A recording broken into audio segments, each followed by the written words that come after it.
Oke, halo kawan-kawan, kembali lagi bersama saya di channel Investor Logis.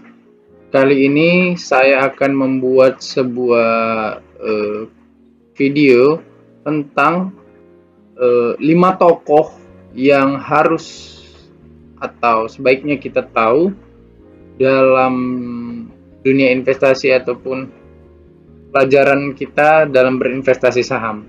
Nah, jadi kelima tokoh ini adalah tokoh terkenal dalam aliran analisa fundamental di dunia investasi saham, bukan dalam kelompok orang-orang yang disebut sebagai trader, tapi mereka disebut sebagai investor. Mereka tipe-tipe orang yang menginvestasikan uangnya untuk jangka waktu yang panjang. Oke, langsung saja yang pertama saya akan mengenalkan sosok tokoh legendaris dalam dunia investasi saham yang disebut sebagai bapak investasi nilai atau bapak value investing. Bapak yang mengemukakan atau menciptakan teori investasi nilai. Oke. Investasi nilai adalah investasi yang berfokus pada mencari nilai intrinsik asli dari perusahaan, menilainya, menganalisanya, kemudian dibandingkan dengan harga pasar di market, lalu mencari keuntungan dari selisih harga market dan nilai intrinsik saham. Nah, yang menemukan teori itu adalah ini, Bapak Benjamin Graham. Profilnya, ini orangnya, Benjamin Graham. Bapak Benjamin Graham ini adalah orang yang menulis buku The Intelligent Investor. Nah, Bapak Benjamin Graham ini adalah orang yang menginspirasi Warren Buffett untuk menjadi seorang investor saham hebat di masa muda dan dewasanya nanti. Jadi, saya bercerita ini berdasarkan pengetahuan dan ingatan saya akan cerita dari buku-buku yang sudah saya baca. Baca dulu profilnya. Benjamin Graham Grosbone nama aslinya. 9 Mei 1894 lahir, meninggal 21 September 1976. Beliau meninggal di umur 82 tahun. Adalah seorang ekonom, profesor, dan investor berkebangsaan Amerika Serikat, kelahiran Inggris. Oke, jadi Bapak Benjamin Graham ini berkebangsaan Amerika tapi kelahiran Inggris. Dia dikenal secara luas sebagai bapak investasi. Setelah lulus dari Universitas Columbia pada usia ke-20, dia memulai karirnya di Wall Street, yang kemudian mendirikan kemitraan Graham Newman. Setelah memperkerjakan mantan muridnya Warren Buffett, dia menjadi dosen dan mengajar di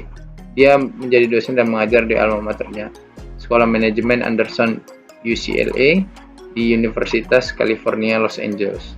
Karyanya di bidang ekonomi, manajerial, dan investasi telah menghasilkan gelombang modernisasi investasi sepanjang karirnya. Graham memiliki banyak murid terkenal yang kemudian menerima kesuksesan substansial di dunia investasi, termasuk Irving Kahn dan Buffett. Salah satu murid Graham yang terkenal adalah John Templeton. Oke. Graham lahir dengan nama Benjamin Grosbaum di London, Inggris, dari kedua orang tua yang merupakan Yahudi. Dari sisi ibunya, ia adalah cicit Rabi Yaakov Gesundin dan sepupu dari ahli saraf Ralph Waldo Gerard. Dia pindah ke kota New York bersama keluarganya ketika dia berumur 1 tahun.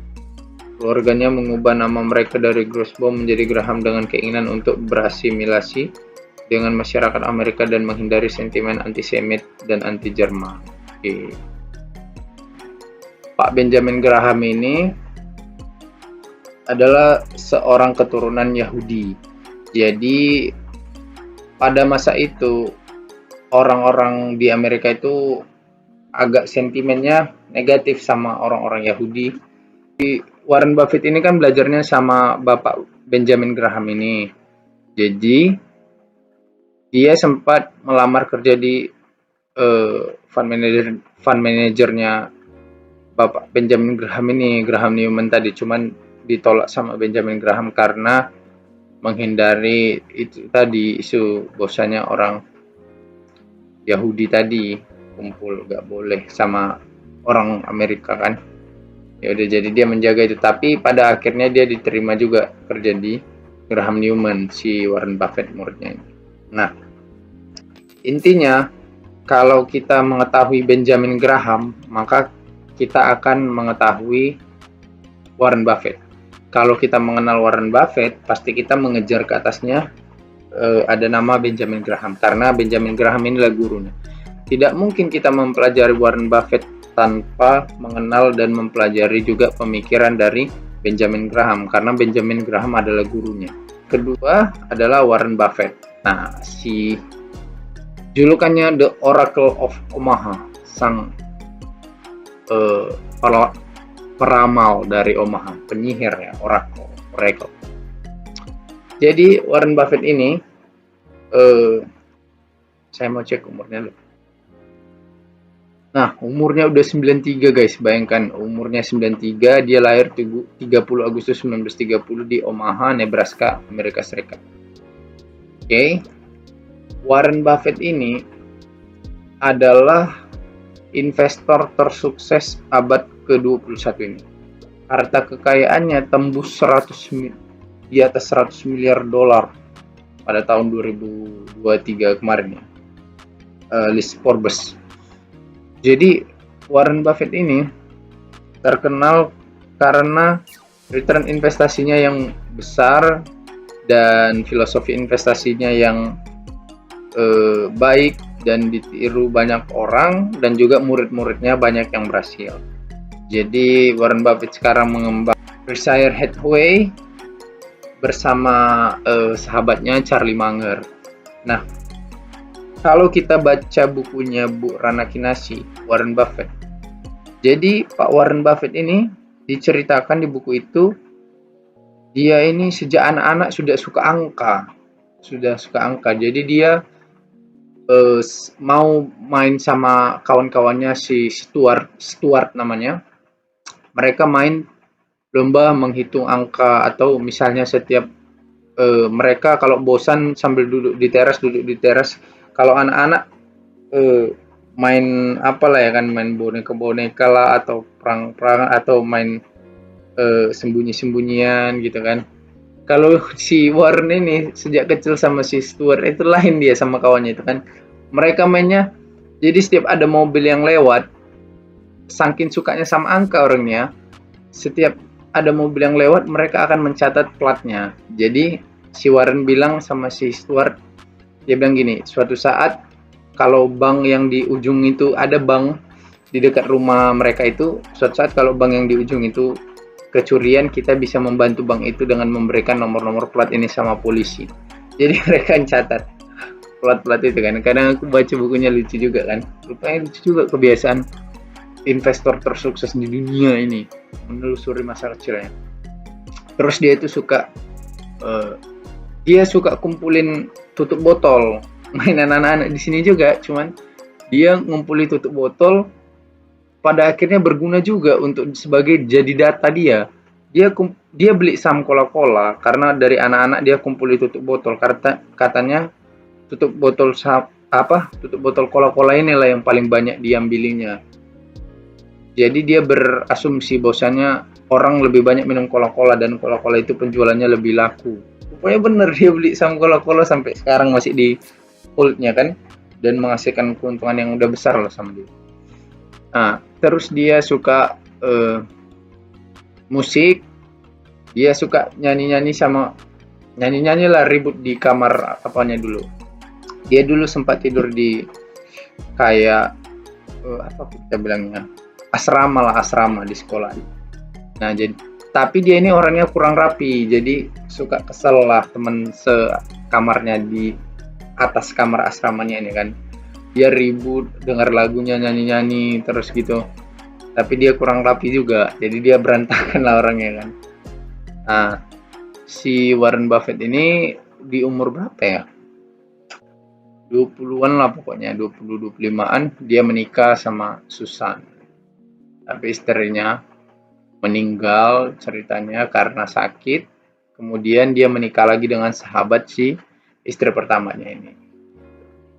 Jadi Warren Buffett ini, dia ini sosok yang betul-betul mengakar ilmunya itu. Istilahnya dia belajar sama orang. Misal dia belajar sama gurunya Benjamin Graham, baik di kampus ataupun di seminar-seminar Benjamin Graham, dia belajar dengerin gurunya Benjamin Graham.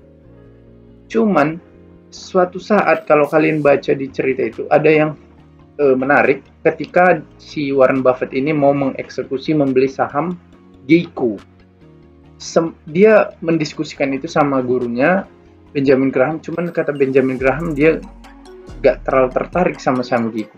Cuman kata Warren Buffett dia yakin sekali sama hitung-hitungannya, dan dia juga sudah temui manajemen dari Geico dan ngobrol-ngobrol, dan dia sangat yakin sampai dia berani pinjam uang, terus dia beli saham Geico sebanyak mungkin. Dan ternyata analisa Warren Buffett benar, dia untung besar.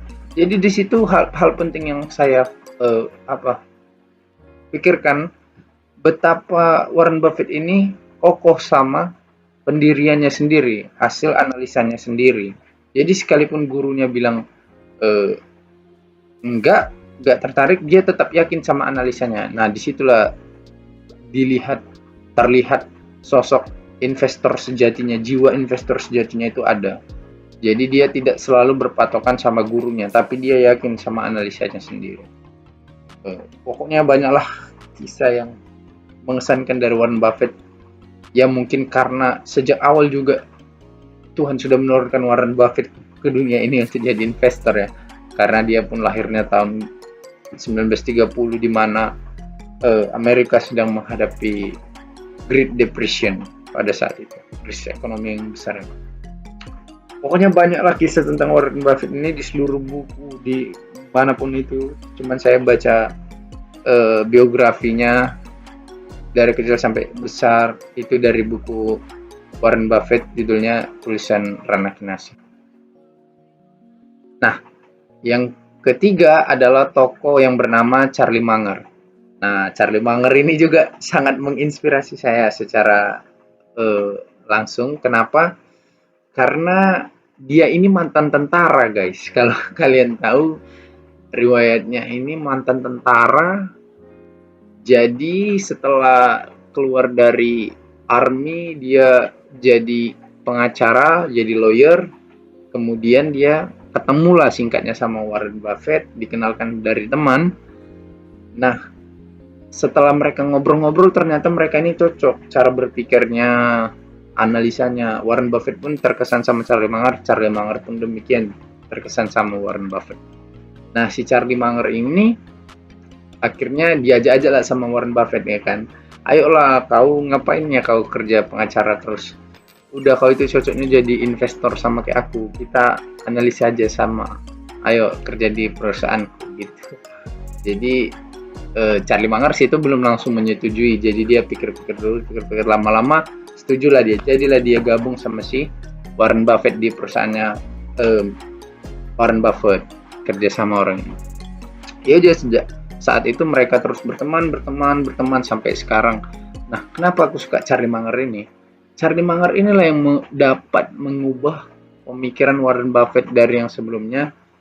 Warren Buffett ini lebih mementingkan membeli saham-saham yang murah, tidak terlalu peduli sama kualitas perusahaannya. Cuman Charlie Munger bilang itu cara yang salah sebetulnya. Gak betul itu kayak gitu, gak pas gitu. Kita itu sebaiknya mencari perusahaan yang bagus sekalipun kita beli di harga fair price, harga wajarnya. Nah, si Charlie Munger ini juga entah kenapa ya, aku sukanya dia ini karena mantan army. Dia tuh keluar, dia tuh dimasukkan ke army karena saking pintarnya dia di sekolah. Jadi dia suka berdebat sama gurunya yang dirasanya kurang pas. dengan apa yang diajarkan, dan nilai matematika sama fisikanya memang tinggi. Dia memang orangnya cerdas lah. Kalau soal kecerdasan, aku kira Charlie Munger lebih cerdas dari Warren Buffett. Tapi kalau soal kekayaan, Warren Buffett lebih kaya karena Warren Buffett sudah memulainya sejak anak-anak. Itulah compound interest tadi kan, compounding interest. Kekayaan bunga yang berbunga, gitu kalau bahasa Einstein. Nah, Charlie Munger ini, dia cara bicaranya itu kalau kalian lihat di YouTube atau acara-acara dia berbicara, dia itu bicara langsung simple, to the point, tapi kena kali gitu maknanya, intinya. Simple dia. Dia nggak ribet-ribet ngomong kayak bagaimana investasi ini harus gini. Dia simple aja. Dia bilang kalau ada di Berkshire Hathaway yang terlalu banyak mau ngambil ide besar atau apa, langsung kami pecat, katanya kayak gitu. Jadi dia orangnya, kita nggak perlu terlalu banyak perusahaan itu kita investasikan, tapi kita cukup menemukan peluang yang betul-betul bagus, lalu mengeksekusi peluang itu habis-habisan, gitu dia mainnya. Jadi dia ada juga wawancaranya, dia bilang kalau kita investor pribadi retail, bukan perusahaan. Kalau perusahaan kan dana kelolaannya udah besar, dana kelolaan masyarakat. Jadi nggak mungkin dia beli satu perusahaan aja, pasti banyak. Kayak Berkshire Hathaway kan banyak juga perusahaan yang dibelikan. Tapi dia bilang, kasih nasihat, kalau investor retail atau pribadi akan lebih masuk akal kalau kita investasi itu 1 atau 2 saham saja, atau 3 lah paling banyak. Pilih perusahaan yang paling terbaik di negara atau di kota kita. Ya sudah, itu aja kita beli. Dan yakin sama analisa kita, dan pasti untung kita. Nah, setelah aku pikir-pikir, ya ada benarnya juga. Kenapa kan? Karena kalau kita pikir-pikir, coba kita pilih ya, saham terbaik di negara kita apa? 3 aja. Yang labanya besar dan sustain, berkelanjutan. BCA, oke? BRI, baru Mandiri. Nah, 3 sambang itulah. Kita investasikan, kita santai aja tidur dalam 5 tahun. Memang untung coy, pasti gak rugi. Jadi memang untungnya nggak terlalu besar, cuman returnnya sampai 100%-an juga. Apalagi sejak COVID kemarin kan naiknya kan, belum lagi dari dividennya. Jadi dia benar juga, karena rata-rata returnnya 20% per tahun, 3 bank yang besar itu. Nah, siapa yang mau kasih 100% dalam 5 tahun atau 4 tahun gitu kan? Pokoknya dia sosok yang jenius lah. Kalau pokoknya kita sebagai investor saham, toko-toko yang saya ceritakan di sini sebaiknya kita pelajari juga. Saya juga mau belajar lagi lebih dalam, karena banyak pemikiran mereka yang masih belum saya pelajari. Oke? Terlalu lama kalau kita ceritakan Charlie Munger, karena saya sangat suka sama Charlie Munger. Oke? Next adalah Peter Lynch. Wow, ini profesor ini. Peter Lynch ini idealis filosofis investasi. Gimana tuh? Dia itu udah idealis lah pokoknya. Jadi ada salah satu wawancaranya, kan dia pensiun dini dari Fidelity Magellan, tempat dia bekerja, fund manager Fidelity itu. Jadi dia manajer investasi lah di situ kan. Dialah yang banyak membuat keputusan investasi di Fidelity ini, sehingga Fidelity ini banyak untung. Nah, proses analisa investasinya ya hampir-hampir mirip juga sama Warren Buffett sama Charlie Munger. Pelajari perusahaannya, lihat momentumnya, kemudian kenali produknya, kenali perusahaan di balik saham itu, behind in the stock, ada company gitu katanya kan, di belakang saham ada perusahaan. Jadi dia berfokus sama itu, sama fokus sama bisnis perusahaannya, grow atau apa gimana. Lalu Peter Lynch ini pensiun setelah cukup banyak uang. Setelah ditanya di wawancara itu, kenapa kau pensiun? Buat apa aku kerja dan mengumpulkan uang sampai banyak sekali, tapi hidupku nggak aku nikmati? Apakah kita kalau mesan Sunday di KFC atau di McDonald, kita pesan 100 bisa kita habiskan saat itu juga? Kita akan muntah. Kita hanya bisa menikmati 1-2 aja, katanya. Tidak lebih dari itu. Kalau ada 100 ayam kita makan, kita bakal muntah. Kita hanya butuh yang membuat kita kenyang aja. Itu simpelnya Peter Lynch ini. Aduh, gila ini kalau Peter Lynch ini. Kalau kita lihat wawancara-wawancaranya, ngomongnya itu simple tapi enak didengar dan juga bermanfaat dan bermakna dan berisi. Jadi dia bilang, kalau kau investasi di saham, kau harus sudah siap untuk membuat uangmu ini tertahan dalam waktu 5, 10, 15. Nah, jadi dia bilang investasi jangka panjang itu pada akhirnya akan menang, karena memang harga saham itu akan tumbuh. Karena sifat nature sifat nature dari perusahaan itu adalah bertumbuh. Kalau kita sudah memilih perusahaan yang tepat, kata Peter Lynch. Oke, next ada Pak Lo Keng Hong. Nah, ini guru sejati kita, Pak Lo Keng Hong, investor tersukses di Indonesia yang dijuluki sebagai Warren Buffett-nya Indonesia.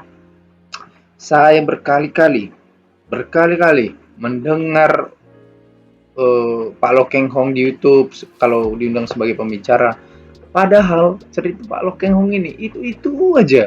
Ya, dia ceritakan masa lalunya, di mana rumahnya 4 kali 10 meter, atapnya nggak ada, hanya seng langsung. Rumahnya kalau hujan datang banjir deras. Dia kuliah di kampus yang menumpang gedung sama SMA.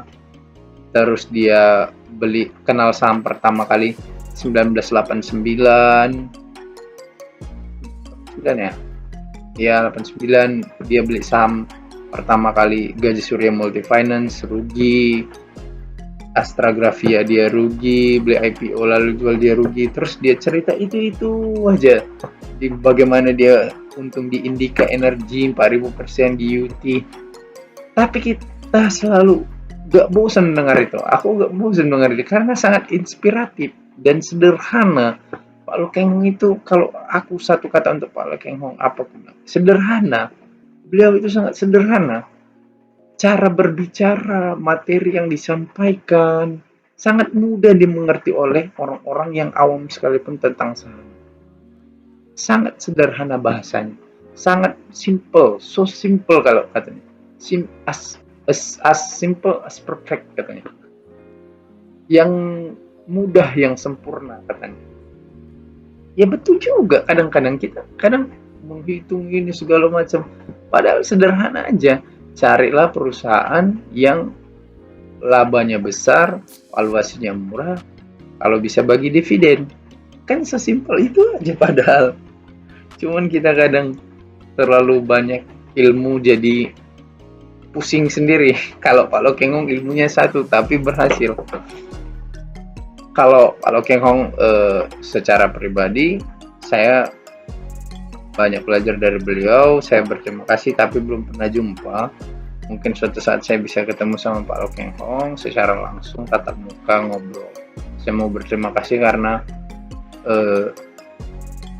kan kalau dari orang-orang kayak Munger, Peter Lynch, Warren Buffett, karena kan kadang video-video pembelajaran tentang mereka di YouTube pun terbatas, dan juga mereka itu kan bahasa Inggris kalau bilangnya di wawancara.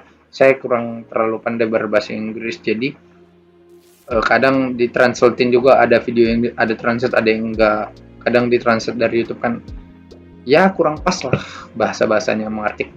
Nah, beruntung sekali ada Pak Lo Keng Hong ini, karena ilmu value investing saya tahu dari Pak Lo Keng Hong ini, dari beliau ini. Jadi saya tonton YouTube-nya, saya dengar ceramahnya, saya baca buku tentang Pak Lo Keng Hong yang ditulis oleh sahabatnya Pak Lukas Setiatmaja. Ya udah, dari situ aja modal ilmu saya. Cuman dari tonton YouTube beliau, ceramah-ceramahnya, dari situ aja ilmu saham saya. Lalu dia bilang bacalah buku, karena di buku ada rumah emas. Istilah dia pakai bahasa apa, Tiongkok ya kan, bahasa Cina-nya ada. Ya udah, saya beli buku, saya baca, dan benar ternyata dari buku itu banyak pengetahuan yang orang banyak tahu. Jadi dekat dengan kepintaran orang, yang dekat dengan kepintaran dekat dengan kekayaan, kata Pak Lo Keng Hong gitu kan. Ya udah, saya belajar, pokoknya beliau adalah inspirasi. Kalau kalian investor saham di Indonesia, sebaiknya banyak-banyak dengar ceramahnya Pak Lo Keng Hong, bagaimana cara dia berinvestasi, kalian pelajari. Ya sudah, dengarkan dan lakukan, pasti untung, saya yakin. Nah, saya sudah mengalami sendiri juga. Jadi itu aja guys untuk 5 tokoh yang harus kita kenal dalam dunia investasi saham. Semoga video ini bermanfaat dan bisa memotivasi kalian.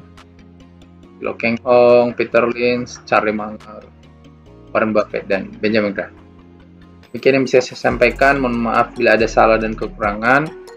Dan untuk kawan-kawan yang belum subscribe, mohon bantuan subscribe-nya ya. Dan jangan lupa klik like, komen, serta share video ini. Thank you.